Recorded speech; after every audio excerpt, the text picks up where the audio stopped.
On that first day when Muad'Dib rode through the streets of Arrakeen with his family, some of the people along the way recalled the legends and the prophecy, and they ventured to shout, Mahdi, but their shout was more a question than a statement, for as yet they could only hope he was the one foretold as the Lisan al-Gaib, the voice from the outer world. Their attention was focused too on the mother, because they had heard she was Bene Gesserit, and it was obvious to them that she was like the other Lisan al-Gaib from the Manual of Muad'Dib by the Princess Irulan. The Duke found Fufa Hawat alone in the corner room to which a guard directed him. There was the sound of men setting up communications equipment in an adjoining room, but this place was fairly quiet. The Duke glanced around as Hawat arose from a paper-cluttered table. It was a green-walled enclosure with, in addition to the table, 3 suspensor chairs from which the Harkonnen H had been hastily removed, leaving an imperfect colour patch. The chairs are liberated but quite safe, Hawat said. Where is Paul, sire? I left him in the conference room. I'm hoping he'll get some rest without me there to distract him. Hawat nodded, crossed to the door to the adjoining room, closed it, shutting it off the noise of static and electronic sparking. Fufa, Leto said. The Imperial and Harkonnen stockpiles of spice attract my attention. My lord, the Duke pursed his lips. Storehouses are susceptible to destruction. He raised a hand as Hawat started to speak. Ignore the Emperor's horde. He'd secretly enjoyed it if the Harkonnens were embarrassed. And can the Baron object if something is destroyed which he cannot openly admit that he has? Hawat shook his head. We've few men to spare, sire. Use some of Idaho's men, and perhaps some of the Fremen would enjoy a trip off-planet. A raid on Gadi Prime. There are tactical advantages to such a diversion, Fufa. As you say, my lord. Hawat turned away, and the Duke saw evidence of nervousness in the old man. Thought, perhaps he suspects I distrust him. He must know I've private reports of traitors. Well, best quiet his fears immediately. Fufa, he said, since you're one of the few I can trust completely, there's another matter bears discussion. We both know how constant a watch you must keep to prevent traitors from infiltrating our forces. But I have 2 new reports. Hawat turned, stared at him. Leto repeated the stories Paul had brought. Instead of bringing on the intense mental concentration, the reports only increased Howard's agitation. Leto studied the old man and presently said, You've been holding something back, old friend.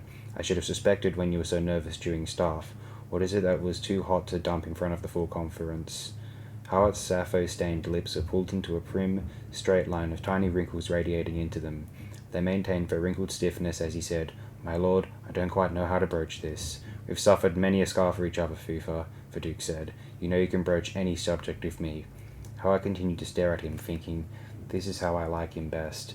This is the man of honor who deserves every bit of my loyalty and service. I must have hurt him. Well, Leto demanded.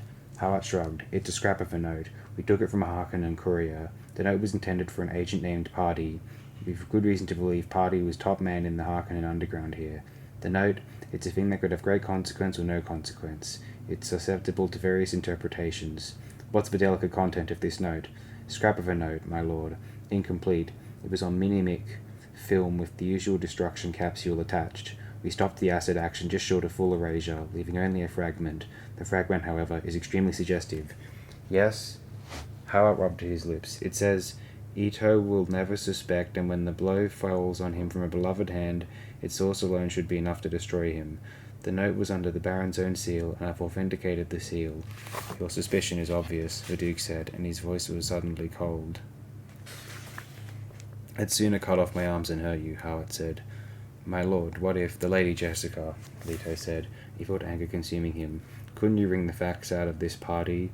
Unfortunately, Party no longer was among the living when we intercepted the courier. The courier, I'm certain, did not know what he carried. I see. Leto shook his head, thinking, what a slimy piece of business. There can't be anything in it. I know my woman. My lord, if— No, the Duke barked. There's a mistake here, that we cannot ignore it, my lord. She's been with me for 16 years. There have been countless opportunities for— You yourself investigated the school and the woman. Howard spoke bitterly. Things have been known to escape me. It's impossible, I tell you. The Harkonnens want to destroy the Atreides line, meaning Paul too. They've already tried once. Could a woman conspire against her own son? Perhaps she doesn't conspire against her son. And yesterday's attempt could have been a clever sham. It couldn't have been sham. Sire, she isn't supposed to know her parentage, but what if she does know? What if she were an orphan, say, orphaned by an Atreides? She'd have moved long before now. Poison in my drink, a stiletto at night. Who has had better opportunity? The Harkonnens mean to destroy you, my lord. Their intent is not just to kill. There's a range of fine distinctions in Canley. This could be a work of art among vendettas. The Duke's shoulders slumped. He closed his eyes, looking old and tired. It cannot be, he thought. The woman has opened her heart to me. What better way to destroy me than to sow suspicion of the woman I love, he asked. An interpretation I've considered, Howard said. Still, the Duke opened his eyes, stared at Howard, thinking, let him be suspicious. Suspicion is his trade, not mine. Perhaps if I appear to believe this, that will make another man careless. What do you suggest? The Duke whispered. For now, constant surveillance, my lord. She should be watched at all times. I will see it's done unobtrusively. Idaho would be the ideal choice for the job. Perhaps in a week or so we can bring him back. There's a young man we've been training in Idaho's troop. He might be ideal to send to the Fremen as a replacement. He's gifted in diplomacy. Don't jeopardize our foothold if the Fremen. Of course not, sire. And what about Paul? Perhaps we could alert Dr. Yui. Leto turned his back on Howard. I leave it in your hands. I shall use discretion, my lord. At least I can count on that, Leto thought. And he said, I'll take a walk. If you need me, I'll be within the perimeter. The guard can. My lord, before you go, I have a film clip you should read. It's a first approximation analysis on the Fremen religion. You'll recall you asked me to report on it. The Duke paused, spoke without turning. Will it not wait? Of course, my lord. You asked what they were shouting, though. It was Mahdi. They directed the term at the young master. When they, at Paul. Yes, my lord. They have a legend here, a prophecy, that a leader will come to them, child of a Bene Gesserit, to lead them to true freedom. It follows the familiar Messiah pattern. They think Paul is this. They only hope, my lord. Howard extended a film clip capsule. The Duke accepted it, thrust it into a pocket. I'll look at it later. Certainly, my lord. Right now I need time to think. Yes, my lord. The Duke took a deep sighing breath, strode out the door. He turned to his right down the hall, began walking, hands behind his back, paying little attention to where he was. There were corridors and stairs and balconies and halls, people who saluted and stood aside for him. In time he came back to the conference room, found a dark and full slip on the table, with a guard's robe thrown over him and a ditty pack for a pillow. The Duke walked softly down the length of the room and onto the balcony overlooking the landing field. A guard at the corner of the balcony, recognizing the Duke by the dim reflection of lights from the field, snapped to attention. At ease, the Duke murmured. He leaned against the cold metal of the balcony rail. A pre-dawn hush had come over the desert basin. He looked up. Straight overhead, the stars were a sequined shawl flung over blue-black. Low on the southern horizon, the night's second moon peered through a thin dust haze, an unbelieving moon that looked at him with a cynical light. As the Duke watched, the moon dipped beneath the shield-wall cliffs, frosting them, and in the sudden intensity of darkness he experienced a chill. He shivered. Anger shot through him. The Harkonnens have hindered and hounded and hunted me for the last time, he thought. They are dung heaps of village provost minds. Here I make my stand, and he thought with a touch of sadness, I must rule with eye and claw, as the hawk among lesser birds. Unconsciously his hand brushed the hawk emblem of his tunic. To the east, the night grew a bundle of sticks of luminous grey, then seashell opalescence that dimmed the stars. There came the long bell-tolling movement of dawn striking across a broken horizon.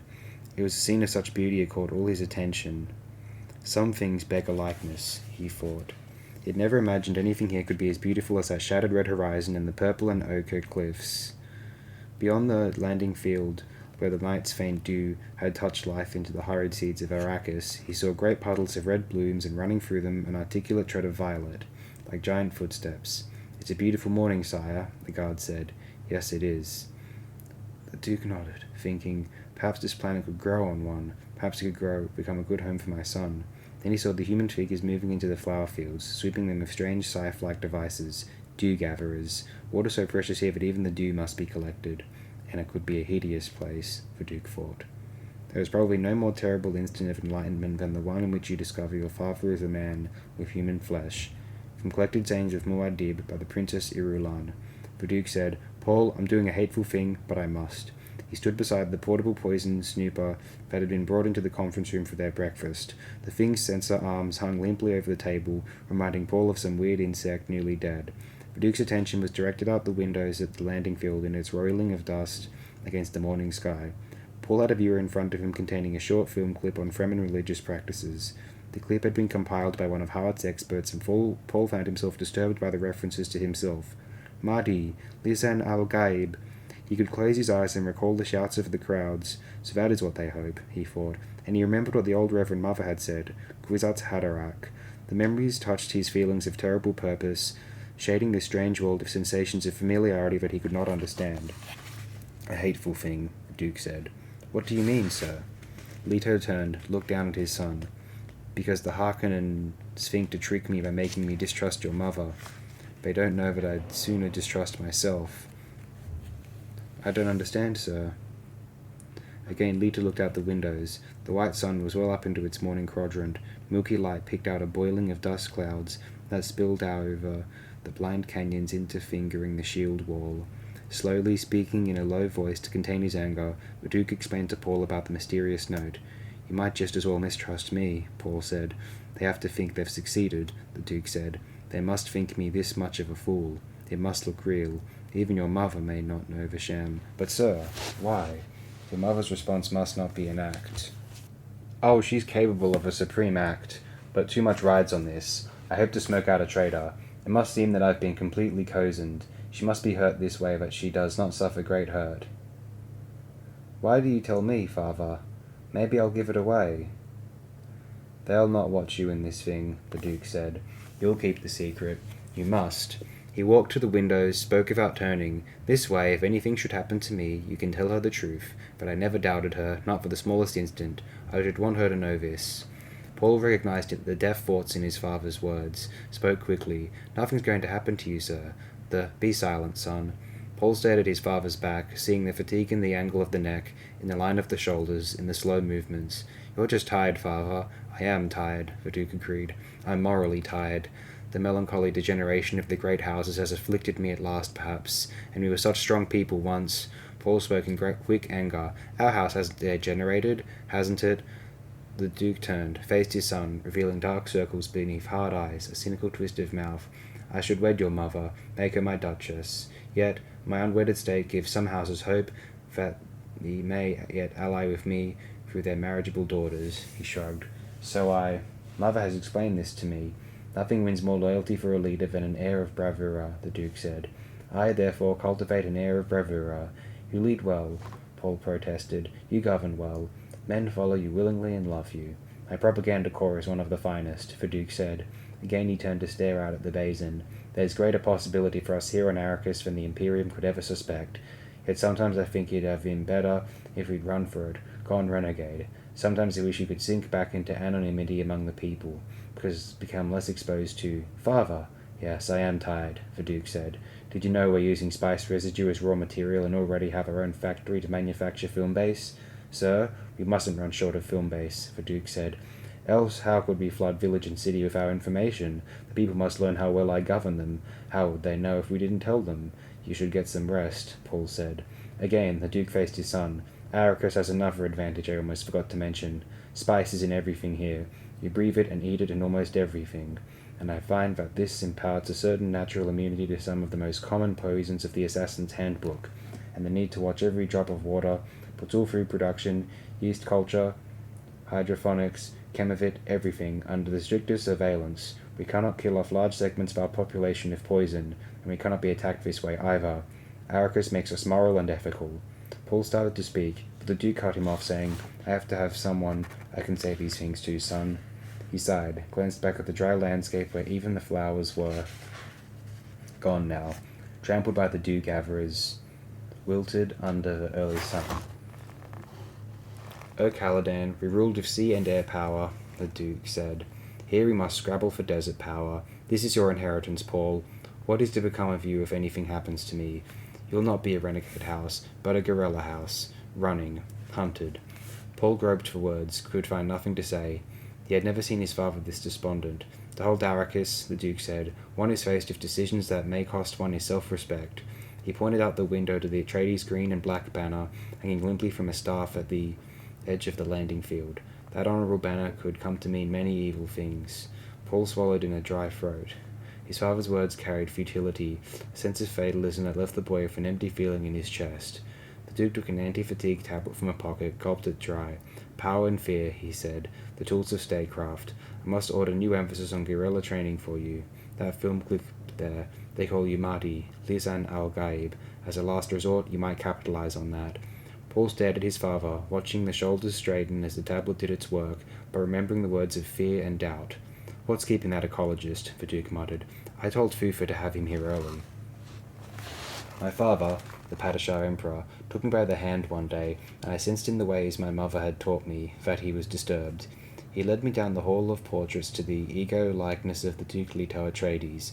I marked the strong resemblance between them, my father and this man in the portrait, both with thin, elegant faces and sharp features dominated by cold eyes. "Princess daughter," my father said, "I would that you'd been older when it came time for this man to choose a woman." My father was 71 at the time, and looking no older than the man in the portrait, and I was but 14. Yet I remember deducing in that instant that my father secretly wished the Duke had been his son, and disliked the political necessities that made them enemies.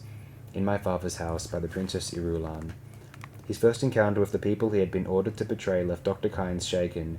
He prided himself on being a scientist to whom legends were merely interesting clues, pointing toward cultural roots. Yet the boy fitted the ancient prophecy so precisely. He had the questing eyes and the air of reserved candor. Of course, the prophecy left certain latitude as to whether the Mother Goddess would bring the Messiah with her or produce him on the scene. Still, there was this odd correspondence between prediction and persons. They met in mid-morning and outside the Arakeen Landing Field's administration building. An unmarked ornithopter squatted nearby, humming softly on standby like a somnolent insect. An Atreides guard stood beside it with bared sword and the faint air distortion of a shield around him. Kynes sneered at the shield pattern, thinking Arrakis has a surprise for them there. The planetologist raised a hand, signaled for his Fremen guard to fall back. He strode on ahead toward the building's entrance, with a dark hole in plastic-coated rock. So exposed, that monolithic building, he thought, so much less suitable than a cave. Movement within the entrance caught his attention. He stopped, taking the moment to adjust his robe and the set of his steel suit at the left shoulder. The entrance doors swung wide. Atreides guards emerged swiftly, all of them heavily armed, slow pellet stunners, swords and shields. Behind them came a tall man, hawk-faced, dark of skin and hair. He wore a juba cloak with Atreides' crest at the breast, and roared in a way that betrayed his unfamiliarity with the garment. He clung to the legs of his steel suit on one side. It lacked a free-swinging, striding rhythm. Beside the man walked a youth with the same dark hair, but rounder in the face. The youth seemed small for the 15 years Kynes knew him to have, but the young body carried a sense of command, a poised assurance, as though he saw and knew things all around him that were not visible to others. And he wore the same style cloak as his father, yet with casual ease that made one think the boy had always worn such clothing. The Mahdi will be aware of things others cannot see, went the prophecy. Kynes shook his head, telling himself, they're just people. With the two, garbed like them for the desert, came a man Kynes recognized, Gurney Halleck. Kynes took a deep breath to still his resentment against Halleck, who had briefed him on how to behave with the Duke and ducal heir. You may call the Duke my lord or sire. Noble-born Orza is correct, but usually reserved for more formal occasions. The son may be addressed as young master or my lord. The Duke is a man of much leniency, but brooks little familiarity. And Kynes thought as he watched the group approach, they'll learn soon enough who's master on Arrakis. Order me questioned half the night by that mentat, will they? Expect me to guide them on an inspection of spice mining, do they? The import of Howard's questions had not escaped Kynes. They wanted the Imperial bases, and it was obvious they had learned of the bases from Idaho. I will have Stilgar send Idaho's head to this Duke, Kynes told himself. The ducal party was only a few paces away now, their feet in desert boots crunching the sand. Kynes bowed. My Lord Duke.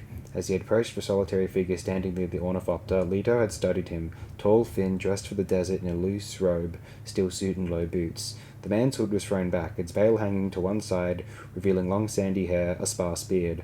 The eyes were that fathomless blue within blue under thick brows. Remains of dark stains smudged his eye sockets. You're the ecologist, the Duke said.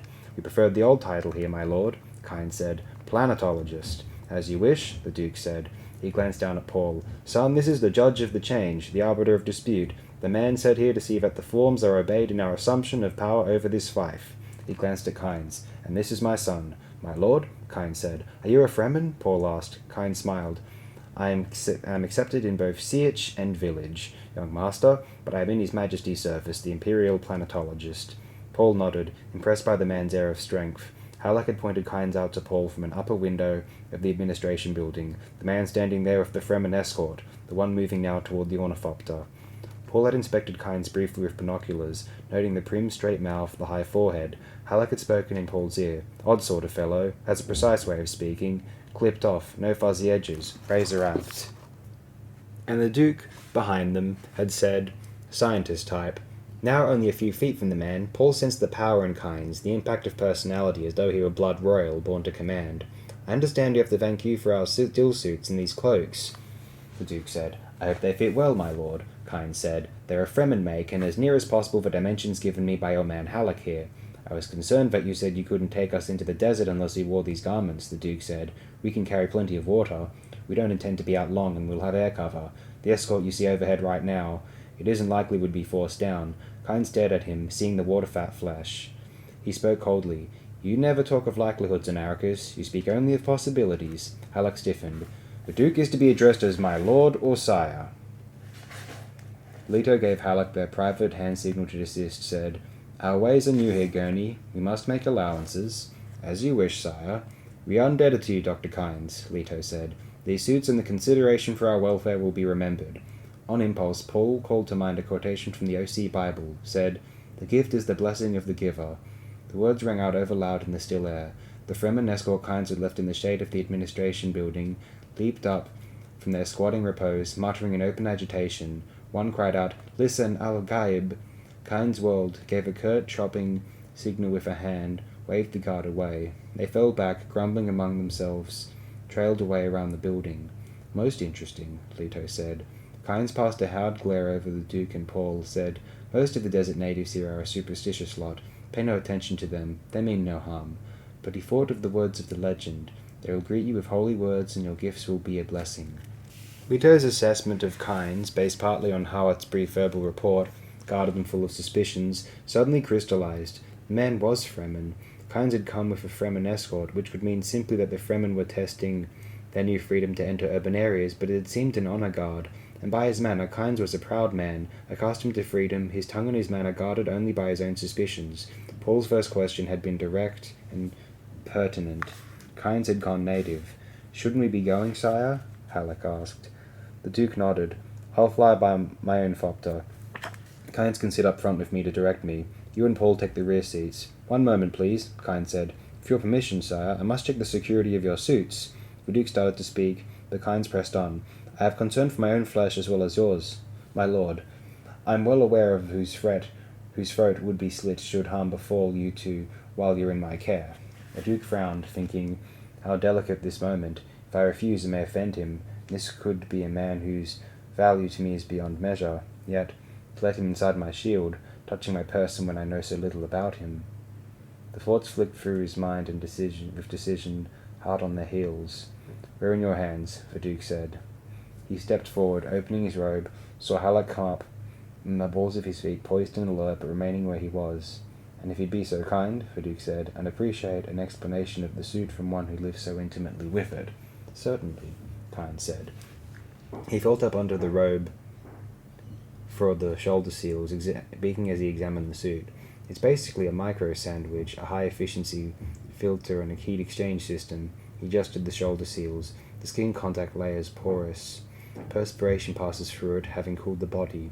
Near normal evaporation process. The next two layers, Kynes tightened the chest fit, include heat exchange filaments and salt precipitators.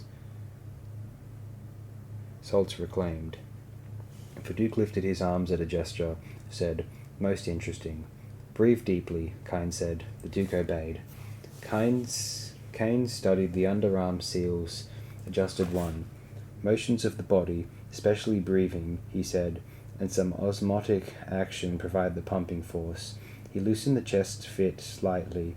Reclaimed water circulates to catch pockets from which you draw it through this tube in the clip at your neck. Duke twisted his chin in and down to look at the end of the tube. Efficient and convenient, he said. Good engineering. Kynes knelt, examined the leg seals. Urine and feces are processed in the thigh pads, he said, and stood up, felt the neck fitting, lifting a sectioned flap there. In the open desert, you wear this filter across your face, this tube in the nostrils with these plugs to ensure a tight fit.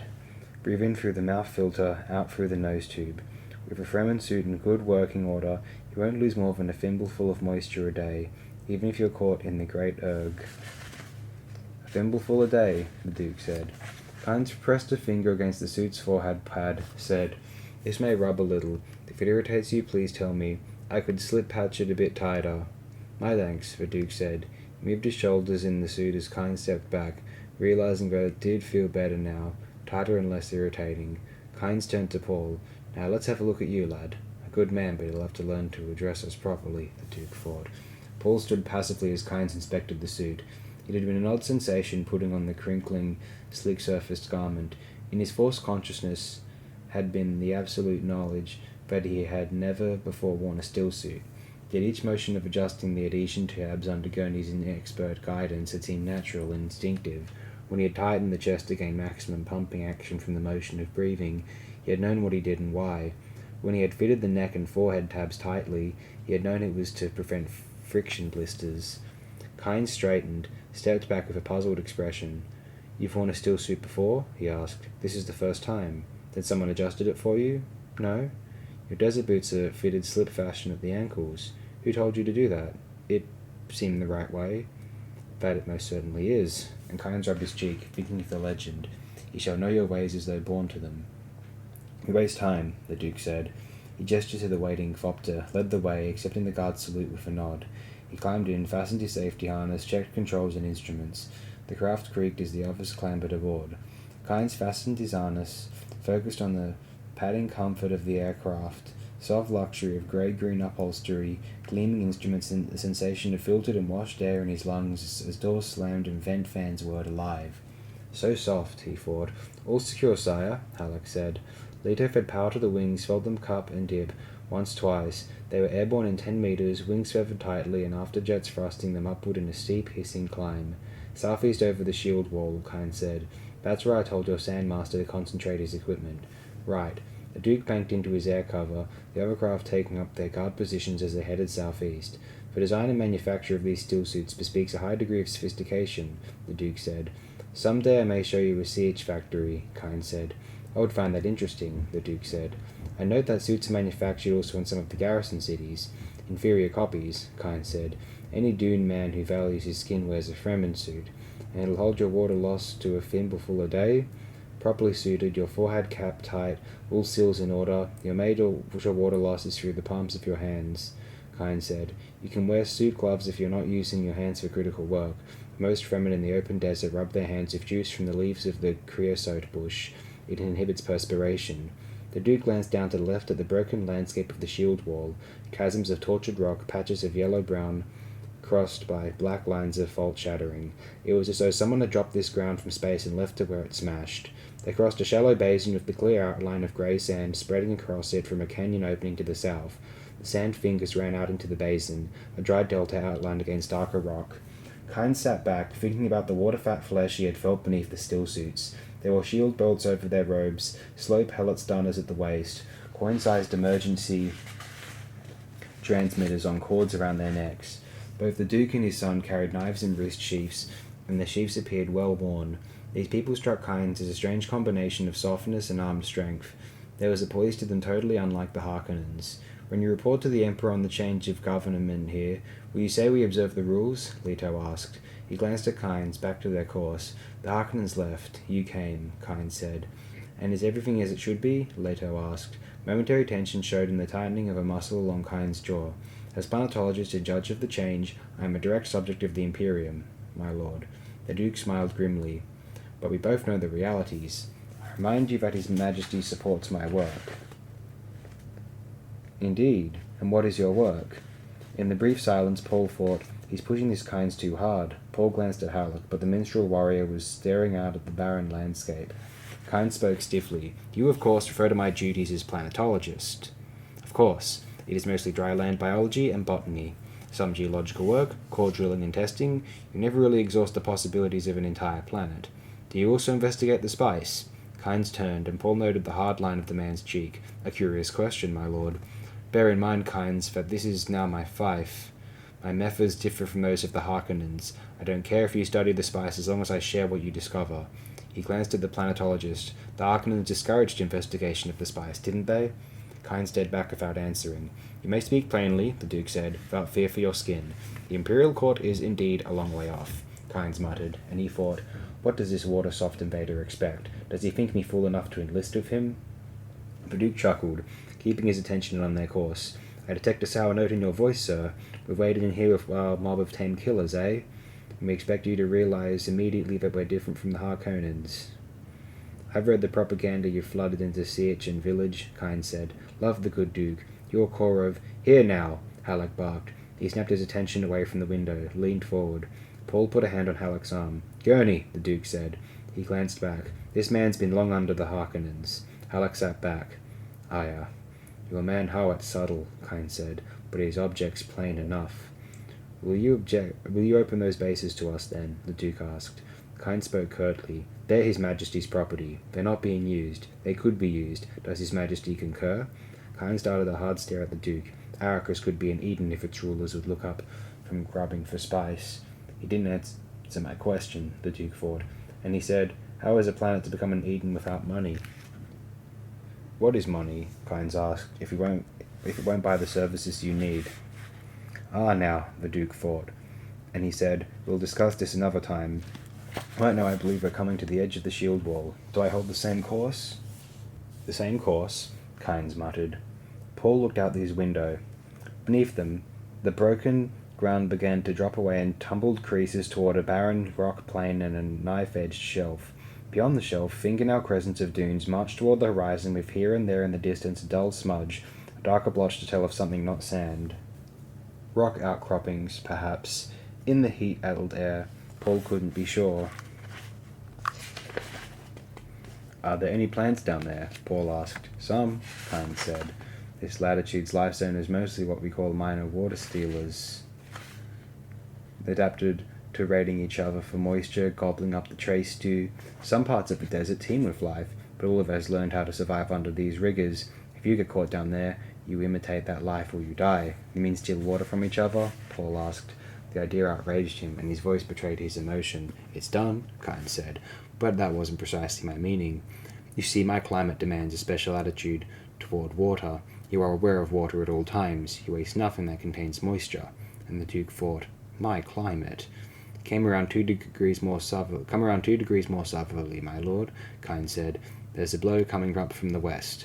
The Duke nodded. He had seen the billowing of tan dust there. He banked the Fopter around, noting the way the escort's wings reflected milky orange from the dust-refracted light as they turned to keep pace with him. This should clear the storm's edge, Kynes said. That sand must be dangerous if you fly into it, Paul said. Will it really cut the strongest metals? At this altitude, it's not sand but dust, Kynes said. The danger is lack of visibility, turbulence, clogged intakes. We'll see actual spice mining today? Paul asked. Very likely, Kynes said. Paul sat back. He had used the questions in hyper-awareness to do what his mother called registering of the person. He had Kynes now, tune of voice, each detail of face and gesture. An unnatural folding of the left sleeve on the man's robe told of a knife in an arm sheath. The waist bulged strangely. It was said the desert men wore a belted sash into which they tucked small necessities. Perhaps the bulges came from such a sash, certainly not from a concealed shield belt. A copper pin engraved with the likeness of a hair clasped the neck of Kynes' robe. Another smaller pin with similar likeness hung at the corner of the hood, which was thrown back over his shoulders. Halleck twisted in his seat beside Paul, reached back into the rear compartment and brought out the balisette. Kynes looked around as Halleck tuned the instrument, then returned to his attention to their course. What would you like to hear, young master? Halleck asked. You choose, Gurney, Paul said. Halleck bent his ear close to the sounding board, strummed a chord and sang softly. Our fathers ate manna in the desert, in the burning places where whirlwinds came. Lord, save us from that horrible land. Save us, oh, save us from the dry and thirsty land. Kynes glanced at the Duke, said, You do travel with a light complement of guards, my lord. Are all of them such men of many talents? Gurney? Duke chuckled. Gurney's one of a kind. I like him with me for his eyes. His eyes miss very little. The planetologist frowned. Without missing a beat in his tune, Halleck interposed. For I am like an owl of the desert, oh, I am like an owl of the desert. The Duke reached down, brought up a microphone from the instrument panel, thumbed it to life, said, Leader to escort Gemma. Flying object at 9 o'clock, Sector B. Do you identify it? It's merely a bird, Kynes said, and added, You have sharp eyes. The panel speaker crackled, then, Escort Gemma.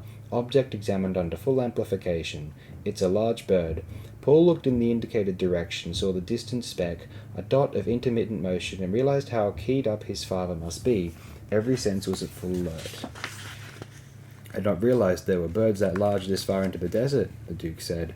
That's likely an eagle, Kynes said. Many creatures have adapted to this place. The ornithopter swept over a bare rock plain. Paul looked down from their 2,000 meters altitude, saw the wrinkled shadow of their craft and escort. The land beneath seemed flat, but shadow wrinkles said otherwise. Has anyone ever walked out of the desert? The Duke asked. Halleck's music stopped. He leaned forward to catch the answer. Not from the deep desert, Kynes said. Men have walked out of the second zone several times. They have survived by crossing the rock areas where worms seldom go. The timbre of Kynes' voice held Paul's attention. He felt his senses come alert the way they were trained to do. Ah, the worms, the Duke said. I must see one sometime. You may see one today, Kynes said. Wherever there is spice, there are worms. Always? Halleck asked. Always. Is there a relationship between worm and spice? The Duke asked. Kynes turned and Paul saw the pursed lips as the man spoke. They defend spice sands. Each worm has a territory. As to the spice, who knows? Worm specimens we've examined lead us to suspect complicated chemical interchanges within them. We find traces of hydrochloric acid in the ducts, more complicated acid forms elsewhere. I'll give you my monograph on the subject. And a shield's no defense? The Duke asked. Shields? Kynes sneered. Activate a shield within the worm zone and you seal your fate. Worms ignore territory lines, come from far around to attack a shield. No man wearing a shield has ever survived such attack. How are worms taken, then? High-voltage electrical shock applied separately to each ring segment is the only known way of killing and preserving an entire worm, Kynes said. They can be stunned and shattered by explosives, but each ring segment has a life of its own. Barring atomics, I know of no explosive powerful enough to destroy a large worm entirely. They're incredibly tough. Why hasn't effort been made to wipe them out? Paul asked. Too expensive, Kynes said. Too much area to cover. Paul leaned back in his corner. His truth sense, awareness of tone shadings, told him that Kynes was lying and telling half-truths, and he thought, if there's a relationship between spice and worms, killing the worms would destroy the spice. No one will have to walk out of the desert soon, the Duke said. Strip these little transmitters at our necks and rescue is on its way. All our workers will be wearing them before long. We're setting up a special rescue service. Very commendable, Kynes said. Your tone says you don't agree, the Duke said. Agree? Of course I agree, but it won't be much use. Static electricity from sandstorms masks out many signals. Transmitters short out. They've been tried here before, you know. Arrakis is tough on equipment, and if a worm's hunting you, there's not much time. Frequently, you have no more than 15 or 20 minutes. What would you advise? The Duke asked. You ask my advice? As planetologist, yes. You'd follow my advice, if I found it sensible? Very well, my lord. Never travel alone. The Duke turned his attention from the controls. That's all? That's all. Never travel alone. What if you're separated by a storm and forced down? Halleck asked. Isn't there anything you could do? Anything covers much territory, Kynes said. What would you do? Paul asked. Kynes turned a hard stare at the boy, brought his attention back to the Duke. I'd remember to protect the integrity of my stillsuit. If I were outside the worm zone or in rock, I'd stay with the ship. If I were down in open sand, I'd get away from the ship as fast as I could. About 1,000 meters would be far enough. Then I'd hide beneath my robe. A worm would get the ship, but it might miss me. Then what? Halleck asked. Kynes shrugged. Wait for the worm to leave. That's all? Paul asked. When the worm has gone, one may try to walk out, Kynes said. You must walk softly, avoid drum sands, tidal dust basins, head for the nearest rock zone. There are many such zones. You might make it. Drum sand? Halleck asked. A condition of sand compaction, Kynes said. The slightest step sets it drumming. Worms always come to that. And a tidal dust basin? The Duke asked. Certain depressions in the desert have filled with dust over the centuries. Some are so vast they have currents and tides. All will swallow the unwary who step into them. Halleck sat back, resumed strumming the balisette. Presently he sang, Wild beasts of the desert do hunt there, waiting for the innocents to pass. Oh, tempt not the gods of the desert, lest you seek a lonely epitaph, the perils of the... He broke off, leaned forward. Dust cloud ahead, sire. I see it, Gurney. That's what we seek, Kynes said. Paul stretched up in the seat to peer ahead, saw a rolling yellow cloud low on the desert surface some 30 kilometers ahead. One of your factory crawlers, Kynes said. It's on the surface, and that means it's on spice. The cloud is vented sand being expelled after the spice has been centrifugally removed. There's no other cloud quite like it. Aircraft over it, the Duke said. I see 2, 3, 4 spotters, Kynes said. They're watching for worm sign. Worm sign? The Duke asked. A sand wave moving toward the crawler. They'll have seismic probes on the surface, too. Worms sometimes travel too deep for the wave to show. Kynes swung his gaze around the sky. Should be a carriole wing around, but I don't see it. The worm always comes, eh? Halleck asked. Always. Paul leaned forward, touched Kynes' shoulder. How big an area does each worm stake out? Kynes frowned. The child kept asking adult questions. That depends on the size of the worm. What's the variation? The Duke asked. Big ones may control 300 or 400 square kilometers. Small ones. He broke off as the Duke kicked on the jet brakes. The ship bucked as its tail pods whispered to silence. Stub wings elongated, cupped the air. The craft became a full fopter as the Duke banked it, holding the wings to a gentle beat, pointing with his left hand off to the east beyond the factory crawler. Is that worm sign? Kynes leaned across the Duke to peer into the distance. Paul and Halleck were crowded together, looking in the same direction, and Paul noted that their escort, caught by the sudden maneuver, had surged ahead, but now was curving back. The factory crawler lay ahead of them, still some 3 kilometers away. Where the Duke pointed, crescent dune tracks spread shadow ripples toward the horizon, and running through them as a level line stretching back into the desert came an elongated mound in motion, a cresting of sand.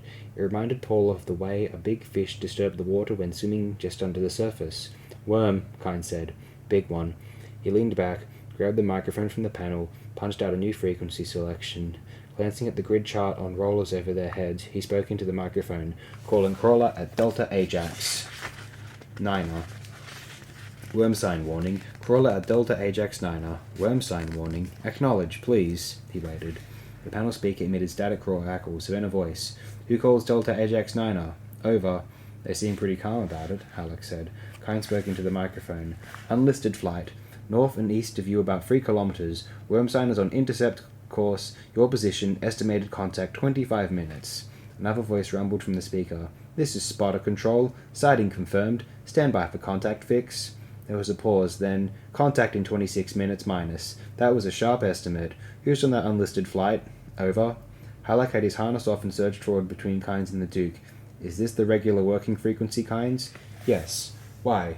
Who'd be listening? Just the work crews in this area. Cuts down interference. Again the speaker crackled then. This is Delta Ajax Niner. Who gets bonus credit for that spot? Over. Halleck glanced at the Duke. Kynes said, There's a bonus based on spice load for whoever gives first worm warning. They want to know. Tell them who had first sight of that worm, Halleck said. The Duke nodded. Kynes hesitated, then lifted the microphone. Spotter credit to the Duke Leto Atreides. The Duke Leto Atreides. Over. The voice from the speaker was flat and partly distorted by a burst of static. We read and thank you. They'll tell them to divide the bonus among themselves, Halleck ordered. Tell them it's the Duke's wish. Kynes took a deep breath, then. It's the Duke's wish that you divide the bonus among your crew. Do you read? Over. Acknowledged and thank you, the speaker said. The Duke said, I forgot to mention that Gurney is also very talented in public relations. Kynes turned a puzzled frown on Halleck. This lets the men know their Duke is concerned for their safety, Halleck said. Word will get around. It was on an area working frequency. Not likely Harkonnen agents heard.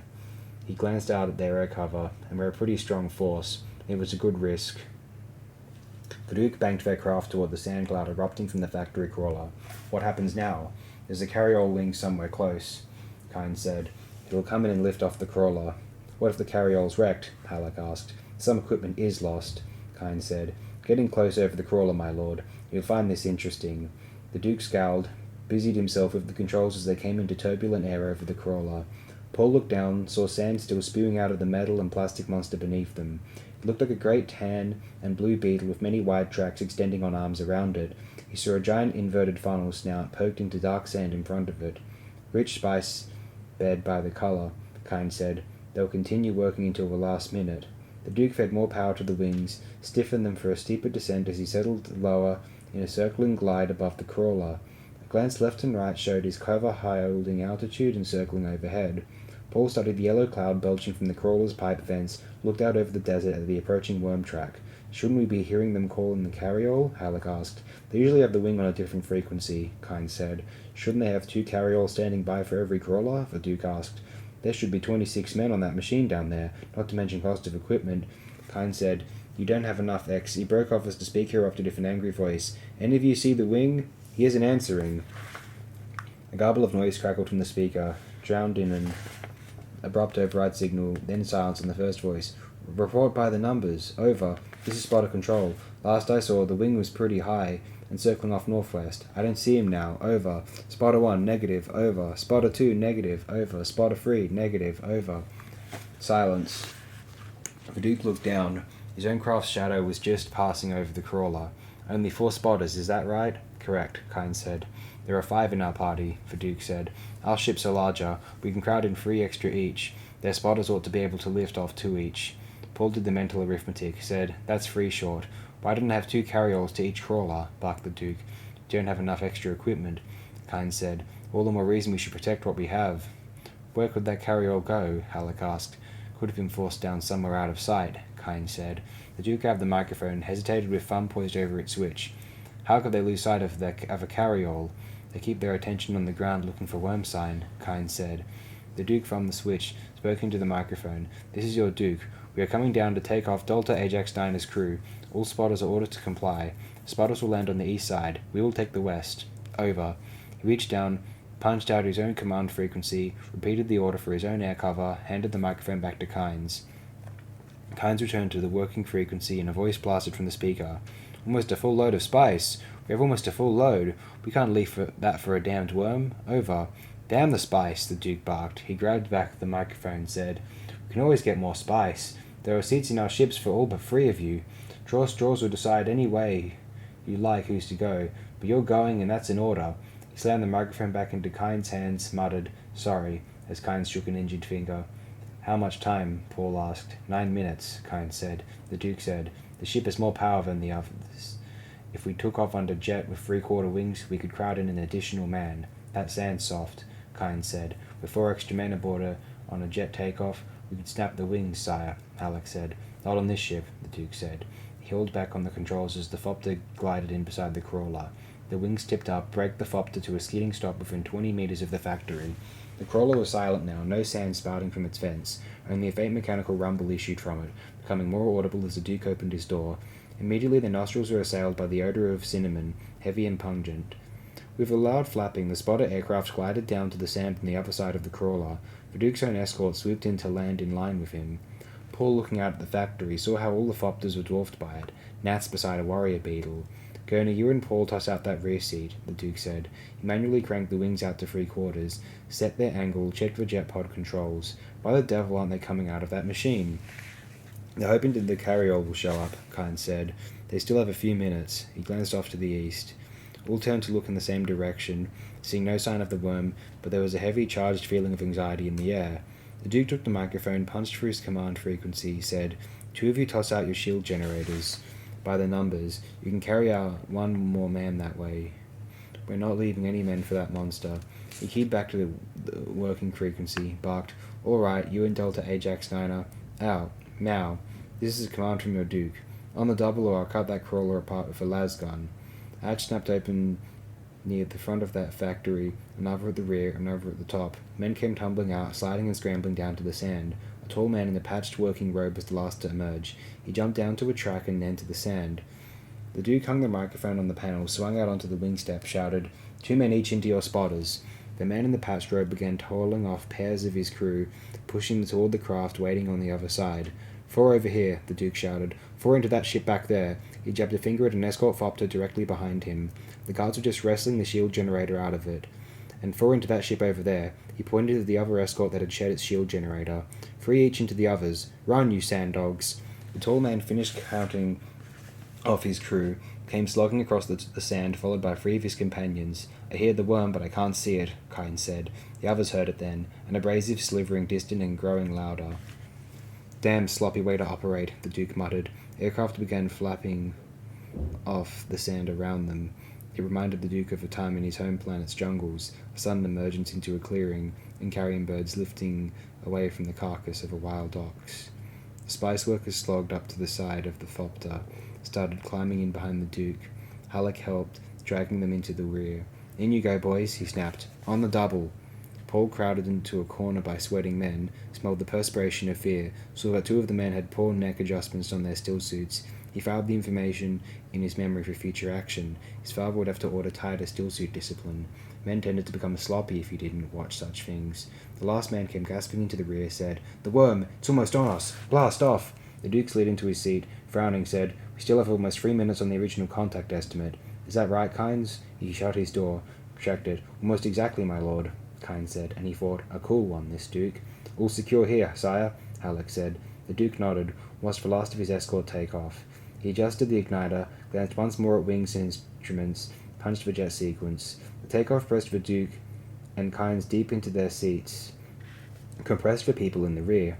Kynes watched the way the Duke handled the controls, gently, surely. The Thopter was fully airborne now, and the Duke studied his instruments, glanced left and right at the wings. "She's very heavy, sire," Halleck said. "Well within the tolerances of this ship," the Duke said. "You didn't really think I'd risk this cargo, did you, Gurney?" Halleck grinned, said, "Not a bit of it, sire."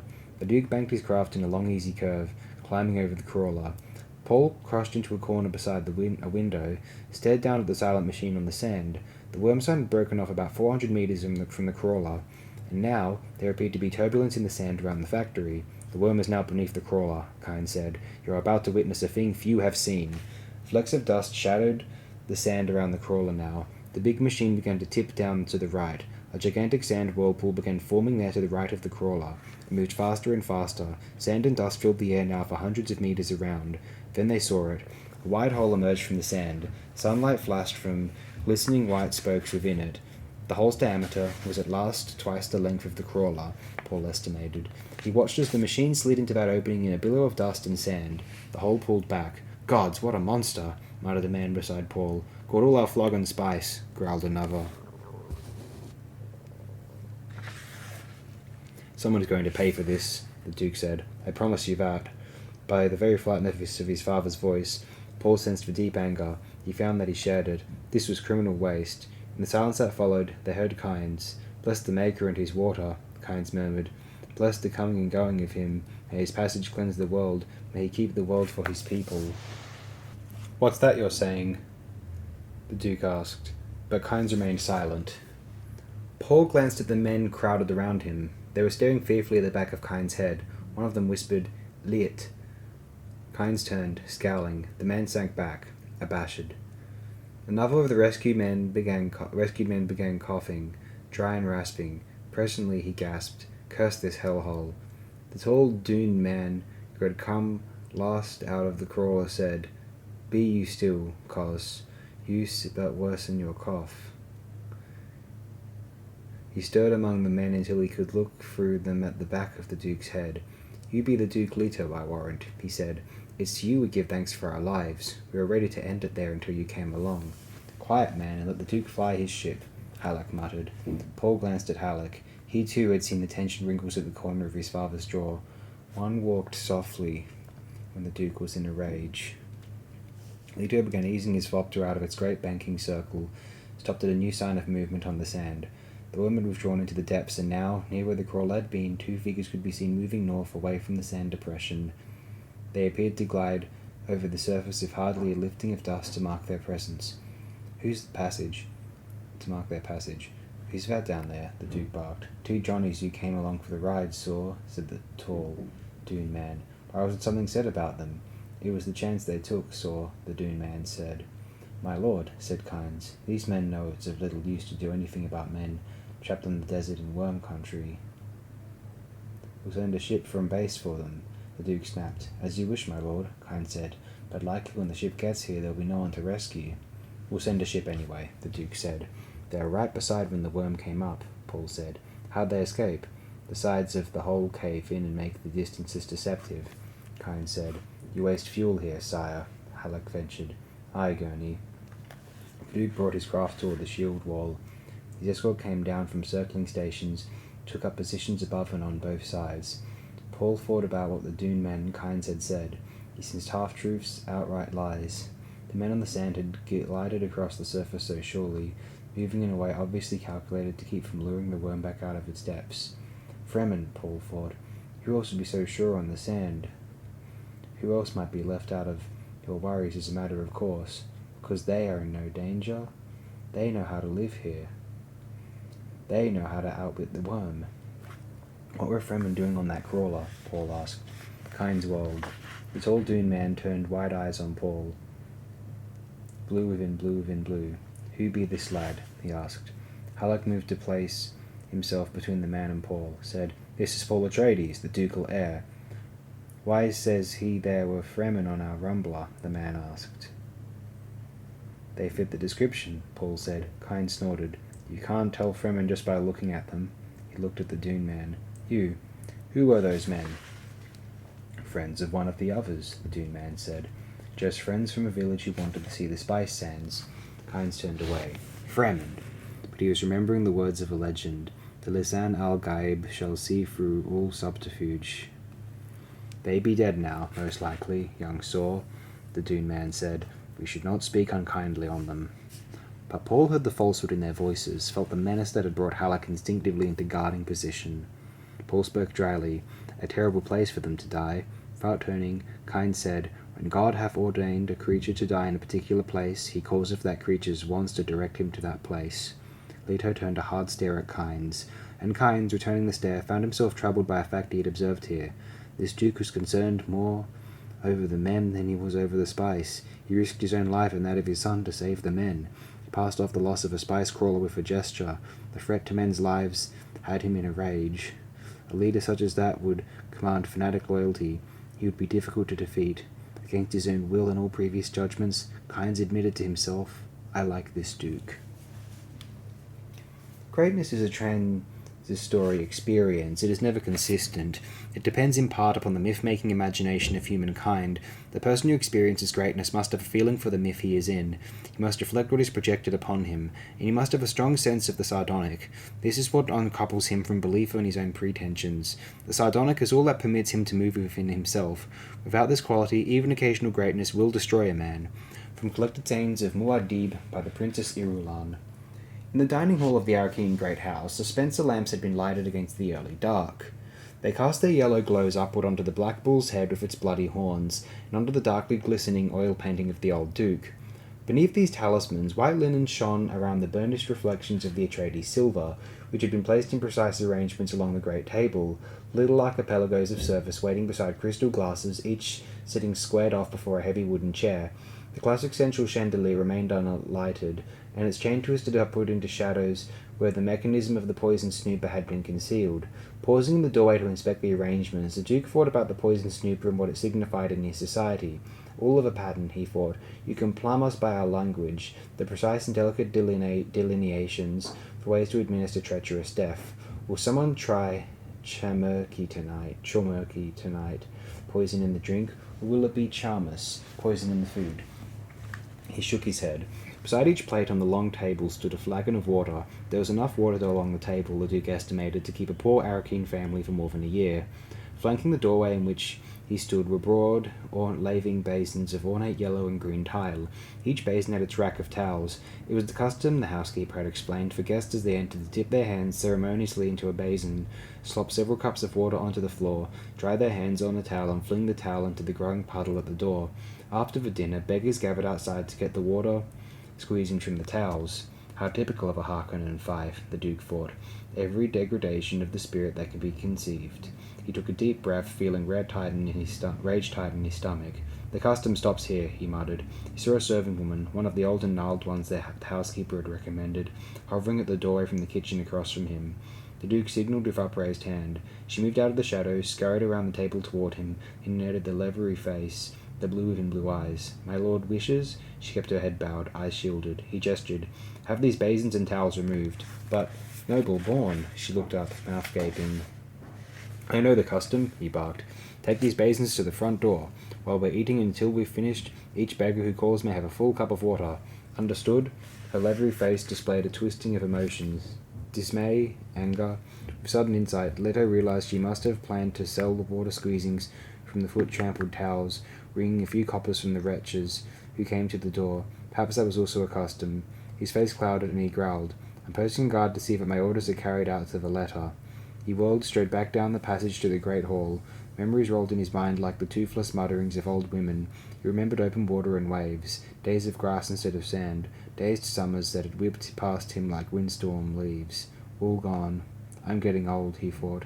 I felt the cold hand of my mortality. And in what? An old woman's greed. In the great hall, the Lady Jessica was the centre of a mixed group standing in front of the fireplace. An open blaze crackled there, casting flickers of orange light onto jewels and laces and costly fabrics. He recognized in the group a stillsuit manufacturer down from Carthag, an electronics equipment importer, a water shipper whose summer mansion was near his polar cap factory, a representative of the Guild Bank, lean and remote that one, a dealer in replacement parts for mining equipment, a thin and hard-faced woman whose escort service for off-planet visitors reputedly operated as cover for various smuggling, spying, and blackmail operations. Most of the women in the hall seemed cast from a specific type, decorative, precisely turned out, an odd mingling of untouchable sensuousness. Even without her position as hostess, Jessica would have dominated the group, he thought. She wore no jewellery in her chosen warm colours, a long dress almost a shade of the open blaze, and an earth-brown band around her bronzed hair. He realised she had done this to taunt him subtly, a reproof against his recent pose of coldness. She was well aware that he liked her best in these shades, but he saw her as a rustling of warm colours.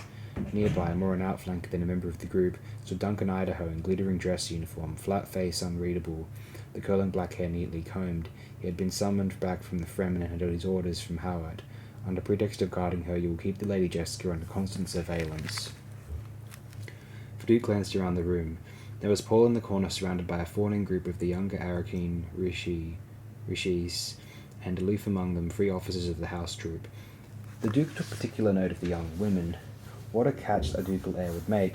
But Paul was treating all equally with an air of reserved nobility.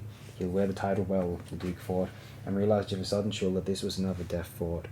Paul saw his father in the doorway, avoided his eyes. He looked around at the clusterings of guests, the jewelled hands clutching drinks, and the unobtrusive inspections of tiny remote-cast snoopers. Seeing all the chattering faces, Paul was suddenly repelled by them. They were cheap masks locked on festering thoughts, voices gabbling to drown out the loud silence in every breast.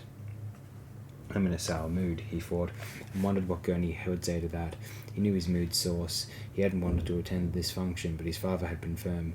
You have a place, a position to uphold. You're old enough to do this. You're almost a man. Paul saw his father emerge from the doorway, inspect the room, then cross to the group around the Lady Jessica. As Leto approached Jessica's group, the water shipper was asking, "Is it true the Duke will put in weather control?" From behind the man, the Duke said, "We haven't gone that far in our thinking, sir." The man turned, exposing a bland round face, darkly tanned. "Ah, the Duke," he said. "We missed you." Leto glanced at Jessica. "A thing needed doing." He returned his attention to the water shipper, explained what he had ordered for the laving basins, adding, "As far as I'm concerned, the old custom ends now." "Is this a ducal order, my lord?" the man asked. "Leave that to your own, conscience," the Duke said. He turned, noting Kynes come up to the group.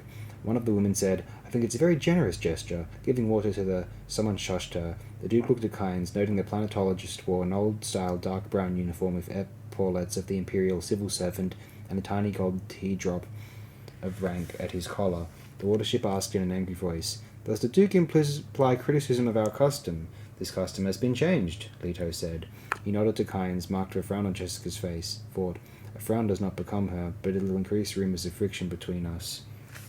"With the Duke's permission," the water shipper said, "I'd like to inquire further about customs." Leto heard the sudden oily tone in the man's voice, noted the watchful silence in this group, the way heads were beginning to turn toward them around the room. "Isn't it almost time for dinner?" Jessica asked. "But our guest has some questions," Leto said, and he looked at the water shipper, seeing a round-faced man with large eyes and thick lips, recalling Howard's memorandum. And this water shipper is a man to watch. Lingar Butte, remember the name. The Harkonnens used him but never fully controlled him. "Water customs are so interesting," Butte said, and there was a smile on his face. "I'm curious what you intend about the conservatory attached to this house. Do you intend to continue flaunting it in the people's faces, my lord?" Leto held anger in check, staring at the man. Thoughts raced through his mind. It had taken bravery to challenge him in his own ducal castle, especially since they now had Butte's signature over a contract of allegiance. The action had taken also a knowledge of personal power. Water was indeed power here. If water facilities were mined, for instance, ready to be destroyed at a signal, the man looked capable of such a thing. Destruction of water facilities might well destroy Arrakis. That could well have been the club this Butte held over the Harkonnens. "My lord, the Duke, and I have other plans for our conservatory," Jessica said. She smiled at Leto. "We intend to keep it, certainly, but only to hold it in trust for the people of Arrakis. It is our dream that someday the climate of Arrakis may be changed sufficiently to grow such plants anywhere in the open." Bless her, Leto thought. Let our water shipper chew on that. "Your interest in water and weather control is obvious," the Duke said. "I'd advise you to diversify your holdings. One day water will not be a precious commodity on Arrakis." And he thought, Howard must redouble his efforts at infiltrating this Butte's organization, and we must start on standby water facilities at once. No man is going to hold a club over my head. Butte nodded, the smile still on his face. A commendable dream, my lord. He withdrew a pace. Leto's attention was caught by the expression on Kyne's face. The man was staring at Jessica. He appeared transfigured, like a man in love, or caught in a religious trance. Kyne's thoughts were overwhelmed at last by the words of prophecy, and they shall share your most precious dream. He spoke directly to Jessica. Do you bring the shortening of the way? Ah, Dr. Kynes, the water shipper said. You've come in from tramping around a few mobs of Fremen. How gracious of you. Kynes passed an unreadable glance across Butte, said, It is said in the desert that possession of water in great amount can inflict a man a fatal carelessness. They have many strange sayings in the desert, Butte said, but his voice betrayed uneasiness. Jessica crossed to Leto, slipped her hand under his arm to gain a moment in which to calm himself. Kynes had said, the shortening of the way. In the old tongue, the phrase translated as Kwisatz Haderach. The planetologist's odd question seemed to have gone unnoticed by the others, and now Kynes was bending over one of the consort women, listening to a low-voiced coquetry. Kwisatz Haderach, Jessica thought. Did our missionaria protectiva plant that legend here too? The thought fanned her secret hope for Paul. He could be the Kwisatz Haderach. He could be. The Guild Bank representative had fallen into conversation with the water shipper, and Butte's voice lifted above the renewed hum of conversations. Many people have sought to change Arrakis. The Duke saw how the words seemed to pierce Kynes, jerking the planetologist upright and away from the floating woman. Into the sudden silence, a house trooper in uniform of a footman cleared his throat behind Leto, said, Dinner is served, my lord. The Duke directed a questioning glance down at Jessica. The custom here is for host and hostess to follow their guests to table, she said, and smiled. Shall we change that one too, my lord? He spoke coldly. That seems a goodly custom. We shall let it stand for now. The illusion that I suspect her of treachery must be maintained, he thought. He glanced at the guests filing past them. Who among you believes this lie? Jessica, sensing his remoteness, wondered at it as she had done frequently the past week. He acts like a man struggling with himself, she thought. Is it because I moved so swiftly setting up this dinner party? Yet he knows how important it is that we begin to mix our officers and men with the locals on a social plane. We are father and mother surrogate to them all. Nothing impresses that fact more firmly than this sort of social sharing. Leto, watching the guests file past, recalled what Fufa Howard had said when informed of the affair. Sire, I forbid it. A grim smile touched the Duke's mouth. What a scene that had been. When the Duke had remained adamant about attending the dinner, Howard had shaken his head. I have bad feelings about this, my lord, he'd said. Things move too swiftly on Arrakis. Perhaps not like the Harkonnens, not like them at all. Paul passed his father escorting a young woman half a head taller than himself. He shot a sour glance at his father, nodded at something the young woman said. Her father manufactures still suits, Jessica said. I'm told that only a fool would be caught in the deep desert wearing one of the man's suits. Who's the man with the scarred face ahead of Paul? The Duke asked. I don't place him. A late addition to the list, she whispered. Gurney arranged the invitation. Smuggler. Gurney arranged? At my request. It was cleared of Howard, although I thought Howard was a little stiff about it. The smuggler's called Tuek. Esmar Tuek. He has a power among his kind. They all know him here. He's dined at many of the houses. Why is he here? Everyone here will ask that question, she said. Tuek will sow doubt and suspicion just by his presence. He also served notice that you're prepared to back up your orders against graft, by enforcement from the smuggler's end as well. This was the point Howard appeared to like. I'm not sure I like it. He nodded to a passing couple, so only a few of their guests remained to precede them. Why didn't you invite some Fremen? There's Kynes, she said. Yes, there's Kynes, he said. Have you arranged any other little surprises for me? He led her into step behind the procession. All else is most conventional, she said. And she thought, my darling, can't you see that this smuggler controls fast ships, that he can be bribed? We must have a way out. A door of escape from Arrakis if all else fails us here. As they emerged into the dining hall, she disengaged her arm, allowed Leto to seat her. He strode to the end of the table. A footman held his chair for him. The others settled with a swishing of fabrics, a scraping of chairs, but the Duke remained standing. He gave a hand signal, and the house troopers in footman uniform around the table stepped back, standing at attention. Uneasy silence settled over the room. Jessica, looking down the length of the table, saw a faint trembling at the corners of Leto's mouth, noted the dark flush of anger on his cheeks. What has angered him, she asked herself. Surely not my invitation to the smuggler. Some question my changing of the laving basin custom, Leto said. This is my way of telling you that many things will change. Embarrassed silence settled over the table. They think him drunk, Jessica thought. Leto lifted his water flag and held it aloft where the suspensor lights shot beams of reflection off it. As a chevalier of the Imperium, he said, I give you a toast. The others grasped their flagons, all eyes focused on the Duke. In the sudden stillness, a suspensor light drifted slightly in an errant breeze from the serving kitchen hallway. Shadows played across the Duke's hawk features. Here I am, and here I remain, he barked. There was an abortive movement of flagons toward mouths, stopped as the Duke remained with arm raised. My toast is one of those maxims so dear to our hearts. Business makes progress. Fortune passes everywhere. He sipped his water. The others joined him. Questioning glances passed among them. Gurney, the Duke called. From an alcove at Leto's end of the room came Halleck's voice. Here, my lord. Give us a tune, Gurney. A minor chord from the balisette floated out of the alcove. Servants began putting plates of food on the table, the Duke's gesture releasing them. Rose dessert hare in sauce cepeda, aplamage Syrian, chukka under glass, coffee with melange, a rich cinnamon odor from the spice wafted across the table, a true pot of oil served with sparkling Caladan wine. Still the Duke remained standing. As our guests waited, their attention torn between the dishes placed before them and the standing Duke, Leto said, in olden times it was the duty of the host to entertain his guests with his own talents. His knuckles turned white, so fiercely did he grip his water flagon. I cannot sing, but I give you the words of Gurney's song. Consider it another toast, a toast to all who've died bringing us to this station. An uncomfortable stirring sounded around the table.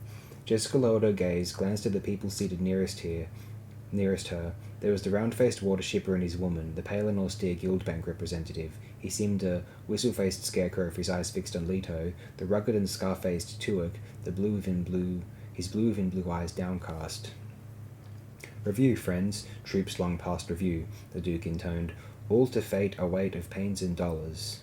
Their spirits wear our silver collars. Review, friends, troops long past review. Each a dot of time without pretense or guile. With them passes the lure of fortune.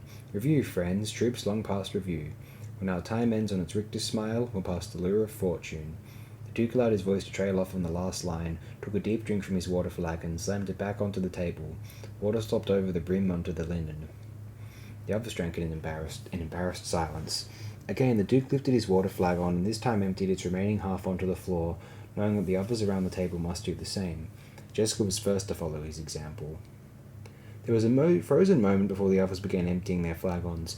Jessica saw how Paul, seated near his father, was studying the reactions around him. She found herself also fascinated by what her guests' actions revealed, especially among the women.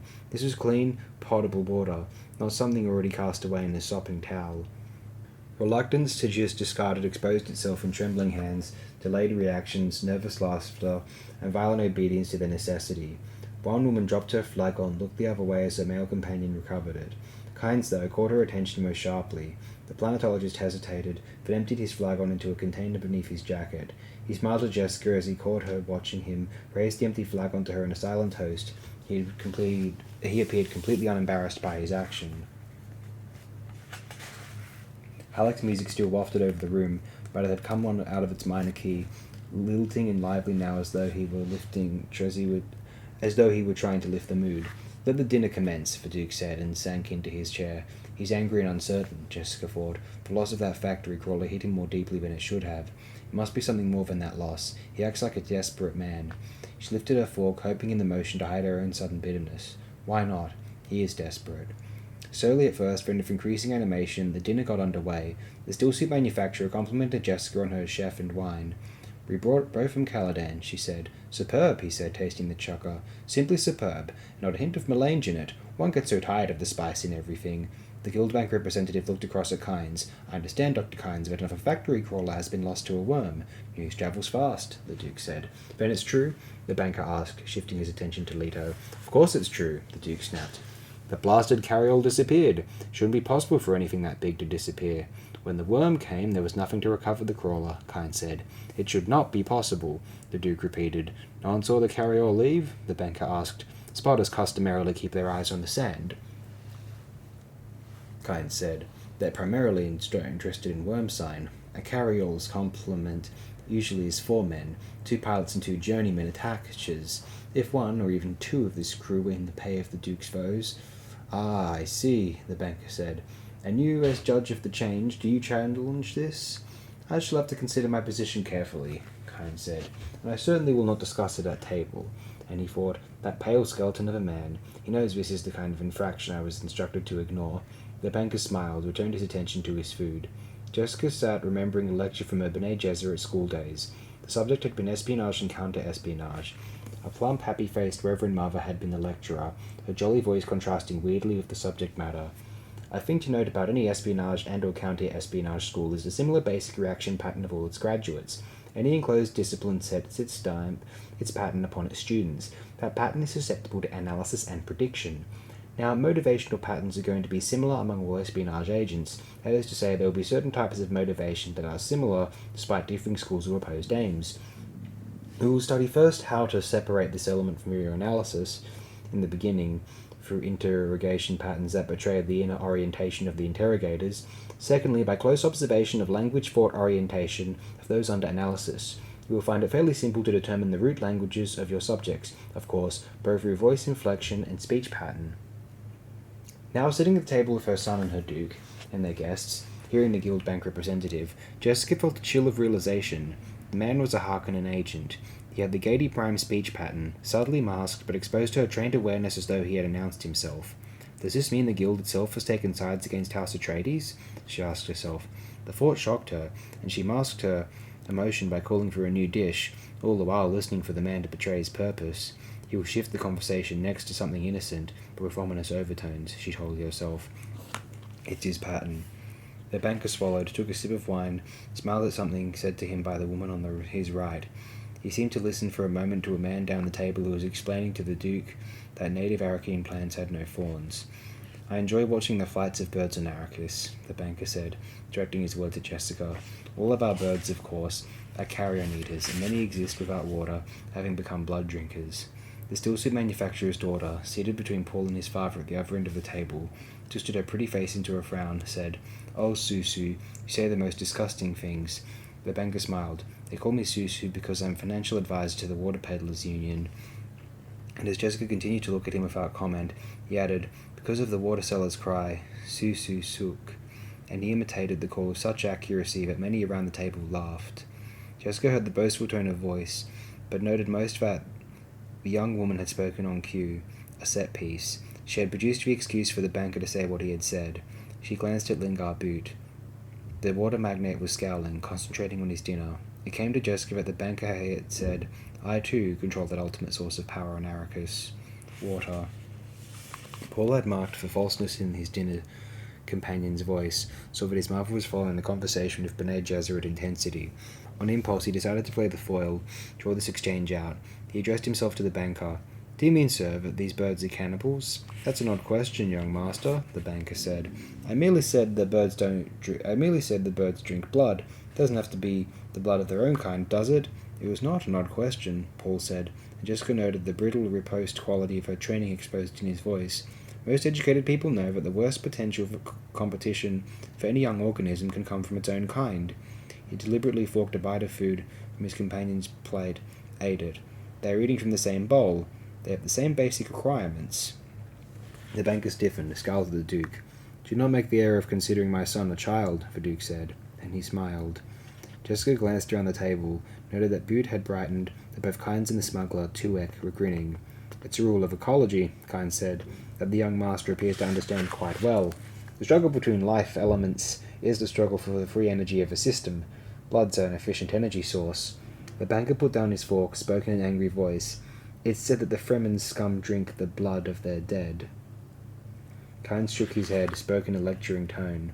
Not the blood, sir, but all of a man's water ultimately belongs to his people, to his tribe. It's a necessity when you live near the Great Flat. All water's precious there, and the human body is composed of some 70% water by weight. A dead man, surely, no longer requires that water.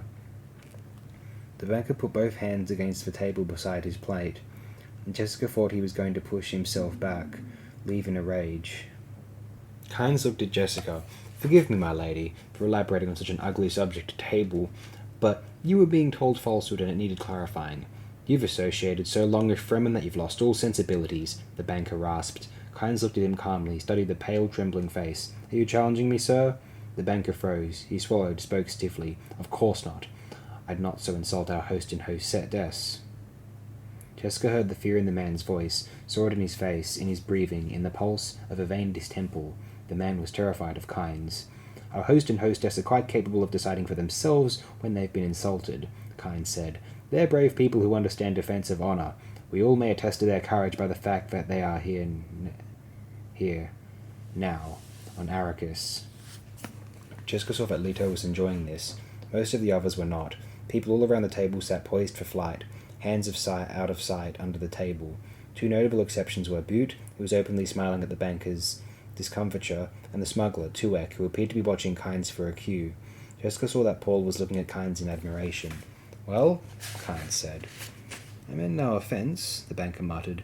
If offence was taken, please accept my apologies. Freely given, freely accepted, Kynes said. He smiled at Jessica, resumed eating as though nothing had happened. Jessica saw that the smuggler, too, had relaxed. She marked this. The man had shown every aspect of an aide ready to leap to Kynes' assistance. There existed an accord of some sort between Kynes and Tuek. Leto toyed with a fork, looked speculatively at Kynes.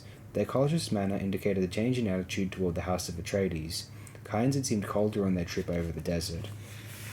Jessica signalled for another course of food and drink.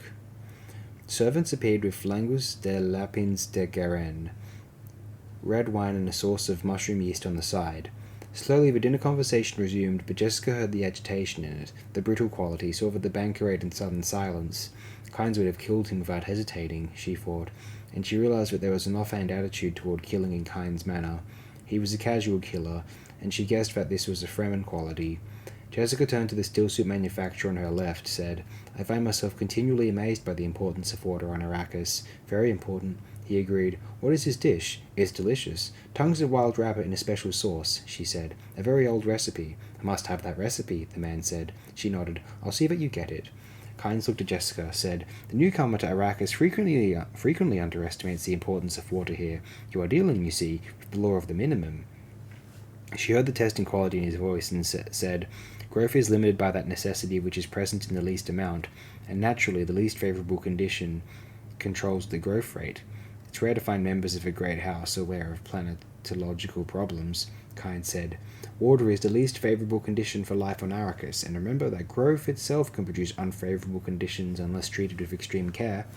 Jessica sensed a hidden message in Kynes' words, but knew she was missing it. Growth, she said. Do you mean Arrakis can have an orderly cycle of water to sustain human life under more favourable conditions? Impossible, the water magnate barked. Jessica turned her attention to Butte. Impossible? Impossible on Arrakis, he said. Don't listen to this dreamer. All the laboratory evidence is against him. Kynes looked at Butte, and Jessica noted that the other conversations around the table had stopped while people concentrated on this new interchange. Laboratory evidence tends to blind us to a very simple fact, Kynes said. The fact is this. We are dealing here with matters that originate and exist out of doors, where plants and animals carry on their normal existence. Normal, Butte snorted. Nothing about Arrakis is normal. Quite the contrary, Kynes said. Certain harmonies could be set up here along self-sustaining lines. You merely have to understand the limits of the planet and the pressures upon it. It'll never be done, Butte said. The Duke came to a sudden realization, placing the point where Kynes' attitude had changed. It had been when Jessica had spoken of holding the conservatory plants in trust for Arrakis. What would it take to set up the self-sustaining system, Dr. Kynes? Leto asked. If we can get 3% of the green plant element on Arrakis involved in forming carbon compounds as foodstuffs, we've started the cyclic system, Kynes said. Water's the only problem? The Duke asked. He sensed Kynes' excitement, felt himself caught up in it. Water overshadows the other problems, Kynes said. This planet has much oxygen, phytotugal concomitants, widespread plant life, and large sources of free carbon dioxide from such phenomena as volcanoes. There are unusual chemical interchanges over large surface areas here. Do you have pilot projects? The Duke asked. We've had a long time in which to build up the Tansley effect, small unit experiments on an amateur basis from which my science may now draw its working facts, Kynes said. There isn't enough water, Butte said. There just isn't enough water. Master Butte is an expert on water, Kynes said. He smiled, turned back to his dinner. The Duke gestured sharply down with his right hand, barked, No, I want an answer. Is there enough water, Dr. Kynes? Kynes stared at his plate. Jessica watched the play of emotion on his face. He masks himself well, she thought, but she had registered now but she had him registered now and read that he regretted his words. "Is there enough water?" the Duke demanded. "There. Maybe," Kynes said. "He's faking uncertainty," Jessica thought. With his deeper truth sense, Paul caught the underlying motive, had to use every ounce of his training to mask his excitement. "There is enough water, but Kynes doesn't wish it to be known. Our planetologist has many interesting dreams," Butte said. "He dreams of the Fremen, of prophecies and messiahs." Chuckles sounded at odd places around the table. Jessica marked them. The smuggler, the steel-suit manufacturer's daughter, Duncan, Idaho, the woman of the mysterious escort service. "Tensions are oddly disturbed here tonight," Jessica thought. "There's too much going on of which I'm not aware. I'll have to develop new information sources." The Duke passed his gaze from Kynes to Butte to Jessica. He felt oddly let down, as though something vital had passed him here. "Maybe," he muttered. Kynes spoke quickly. "Perhaps we should discuss this another time, my lord. There are many. The planetologist broke off as a uniformed Atreides trooper hurried in through the service door, was passed by the guard and rushed to the Duke's side. The man bent, whispering into Leto's ear. Jessica recognized the cap sign of Hawat's corps. Fought down uneasiness. She addressed herself to the steel-suit manufacturer's feminine companion, a tiny dark-haired woman of a doll face, a touch of epic hand-thick fold to the eyes. "You've hardly touched your dinner, my dear," Jessica said. "May I order you something?" The woman looked at the steel-suit manufacturer before answering, then, "I'm not very hungry." Abruptly, the Duke stood up beside his trooper, spoke in a harsh tone of command. "Stay seated, everyone. You will have to forgive me, but a matter has arisen that requires my personal attention." He stepped aside. "Paul, take over as host for me, if you please." Paul stood, wanting to ask why his father had to leave, knowing he had to play this with the grand manner. He moved around to his father's chair, sat down at it. The Duke turned to the alcove where Halleck sat, said, "Gurney, please take Paul's place at table. We mustn't have an odd number here. When the dinner's over, I may want you to bring Paul to the field CP. Wait for my call." Halleck emerged from the alcove in dress uniform, his lumpy ugliness seeming out of place in the glittering faint ivory. He leaned his balisette against the wall, crossed to the chair Paul had occupied, sat down. "There's no need for alarm," the Duke said, "but I must ask that no one leave until our house guard says it's safe. We will be perfectly secure as long as you remain here, and we'll have this little trouble cleared up very shortly." Paul caught the code words in his father's message. "Guards safe, secure shortly." The problem was security, not violence. He saw that his mother had read the same message. They both relaxed. The Duke gave a short nod, wheeled and strode through the service door followed by his trooper. Paul said, "Please go on with your dinner. I believe Dr. Kynes was discussing water." "May we discuss it another time?" Kynes asked. "By all means," Paul said. Jessica noted with pride her son's dignity, the mature sense of assurance. The banker picked up his water flagon and gestured with it at Butte. "None of us here can surpass Master Lingard Butte in flowery phrases. One might almost assume he aspired to great house status. Come, Master Butte, lead us in a toast. Perhaps you've a dollop of wisdom for the boy who must be treated like a man." Jessica clenched her right hand into a fist beneath the table. She saw a hand signal pass from Halleck to Idaho, saw the house troopers along the walls move into positions of maximum guard. Butte cast a venomous glare at the banker. Paul glanced at Halleck, took in the defensive positions of his guards, looked at the banker until a man lowered the water flagon. He said, "Once on Caladan, I saw the body of a drowned fisherman recovered. He drowned?" It was the steel-suit manufacturer's daughter. Paul hesitated, then, "Yes, immersed in water until dead. Drowned. What an interesting way to die," she murmured. Paul's smile became brittle. He turned his attention to the banker. The interesting thing about this man was the wounds on his shoulders, made by another fisherman's claw boots.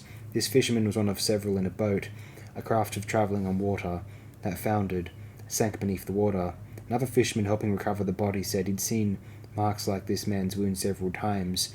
It meant another drowning fisherman had tried to stand on this poor fellow's shoulders in an attempt to reach up to the surface, to reach air. "Why is this interesting?" the banker asked. "Because of an observation made by my father at the time. He said the drowning man who climbs on your shoulders to save himself is understandable, except when you see it happen in the drawing room." Paul hesitated just long enough for the banker to see the point coming. Then, "And I should add, except when you see it at the dinner table." Sudden stillness enfolded the room. That was rash, Jessica thought. This banker might have enough rank to call my son out. She saw that Idaho was poised for instant action. The house troopers were alert. Gurney Halleck had his eyes on the man opposite him. "Ho, ho, ho, ho!" It was the smuggler.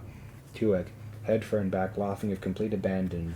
Nervous smiles appeared around the table. Butte was grinning. The banker had pushed his chair back, was glaring at Paul. Kynes said, "One baits in Atreides at his own risk." "Is it Atreides' custom to insult their guests?" the banker demanded. Before Paul could answer, Jessica leaned forward, said, "Sir," and she thought, "I must learn this Harkonnen creature's game. Is he here to try for Paul? Does he have help? My son displays a general garment, and you claim it's cut to your fit?"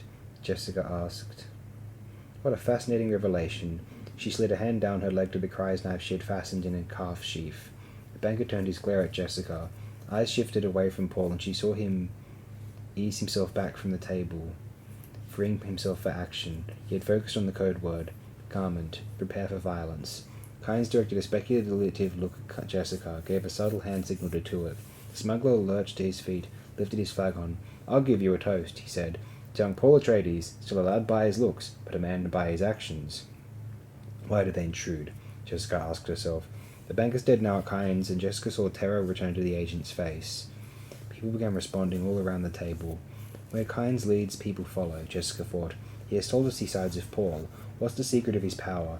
It can't be because he's judge of the change. That's temporary, and certainly not because he's a civil servant. She removed her hand from the cry's knife hilt, lifted her flagon to Kynes, who responded in kind. Only Paul and the banker, Susu, what an idiotic nickname, Jessica thought, remained empty-handed. The banker's attention stayed fixed on Kynes. Paul stared at his plate. I was handling it correctly, Paul thought. Why did they interfere?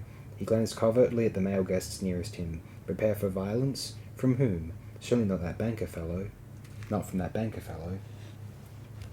Halleck stirred, spoke as though to no one in particular, directing his words over the heads of the guests across from him. In our society, people shouldn't be quick to take offence. It's frequently suicidal. He looked at the stillsuit manufacturer's daughter beside him. "Don't you think so, miss?" "Oh, yes. Yes. Indeed I do," she said. "There's too much violence. It makes me sick. Lots of times no offence is meant, but people die anyway. It doesn't make sense." "Indeed it doesn't," Halleck said. Jessica saw the near perfection of the girl's act, realized that empty-headed little female is not an empty-headed little female. She saw that the pattern of the threat and understood that Halleck, too, had detected it. They had planned to lure Paul with sex. Jessica relaxed. Her son had probably been first to see it. His training hadn't overlooked the obvious gambit. Kynes spoke to the banker. "Isn't enough of apology in order?" The banker turned a sickly grin toward Jessica, said, "My lady, I fear I've overindulged in your wines. You serve potent drink at table, and I'm not accustomed to it." Jessica heard the venom beneath his tone, spoke sweetly. "When strangers meet, great allowance should be made for differences of custom and training." "Thank you, my lady," he said. The dark-haired companion of the stillsuit manufacturer leaned toward Jessica, said, "The Duke spoke of our being secure here. I do hope that doesn't mean more fighting."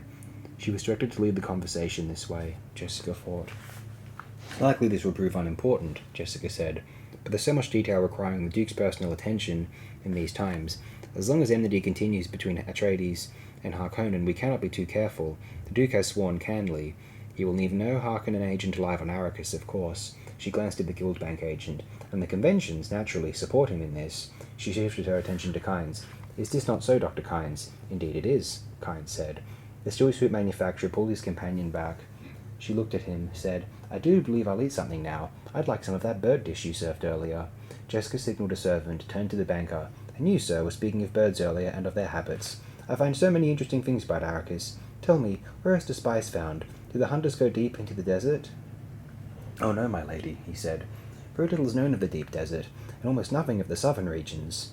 There's a tale that a great motherlode of spice is to be found in the southern regions," Kynes said, "but I suspect it was an imaginative invention made solely for purposes of a song. Some daring spice hunters do on occasion penetrate into the edge of the central belt, but that's extremely dangerous. Navigation is uncertain, storms are frequent, casualties increase dramatically the further you operate from shield wall bases. It hasn't been found profitable to venture too far south. Perhaps if we had a weather satellite." Butte looked up, spoke around a mouthful of food. "It's said that Fremen travel there, that they go anywhere and have hunted out soaks and sipwells even in the southern latitudes." "Soaks and sipwells?" Jessica asked. Kynes spoke quickly. "Wild rumours, my lady. These are known on other planets, not on Arrakis. A soak is a place where water seeps to the surface or near enough to the surface to be found by digging according to certain signs. A sipwell is a form of soak where a person draws water through a straw. So it is said." There's deception in his words, Jessica thought. Why is he lying? Paul wondered. How very interesting, Jessica said, and she thought, it is said. What a curious speech mannerism they have here. If they only knew what it reveals about their dependence on superstitions. "I've heard you have a saying," Paul said. That polish comes from the cities, wisdom from the desert. There are many sayings in Arrakis, Kynes said. Before Jessica could frame a new question, a servant bent over her with a note. She opened it, saw the Duke's handwriting and code signs, scanned it. "You'll all be delighted to know," she said, "but our Duke sends his reassurances. The matter which called him away has been settled. The missing carryall has been found. A Harkonnen agent in the crew overpowered the others and flew the machine to a smuggler's base, hoping to sell it there. Both man and machine were turned over to our forces." She nodded to Tuerk. The smuggler nodded back. Jessica refolded the note, tucked it into her sleeve. "I'm glad it didn't come to open battle," the banker said. "The people have such hopes the Atreides will bring peace and prosperity." "Especially prosperity," Butte said. "Shall we have our dessert now?" Jessica asked. "I've had our chef prepare a Caladan sweet, pongy rice in sauce salsa." "It sounds wonderful," the still soup manufacturer said. "Would it be possible to get the recipe?" "Any recipe you desire," Jessica said, registering the man for later mention to Hawat. The still soup manufacturer was a fearful little climber and could be bought. Small talk resumed around her. "Such a lovely fabric. He is having a setting made to match the jewel. We might try for a production increase next quarter." Jessica stared down at her plate, thinking of the coded part of Leto's message. "The Harkonnens tried to get a shipment of lasguns. We captured them. This may mean they've succeeded with other shipments. It certainly means they don't place much store in shields. Take appropriate precautions." Jessica focused her mind on lasguns, wondering. The white-hot beams of disruptive light would cut through any known substance, provided that substance was not shielded. The fact that feedback from a shield would explode both lasgun and shield did not bother the Harkonnens. Why? A lasgun-shielded explosion was a dangerous variable, could be more powerful than atomics, could kill only the gunner and his shielded target. The unknowns here filled her with uneasiness. Paul said, "I never doubted we'd find the carryall. Once my father moves to solve a problem, he solves it. This is a fact the Harkonnens are beginning to discover." He's boasting, Jessica thought. He shouldn't boast. No person who'll be sleeping far below ground level this night as a precaution against lasguns has the right to boast.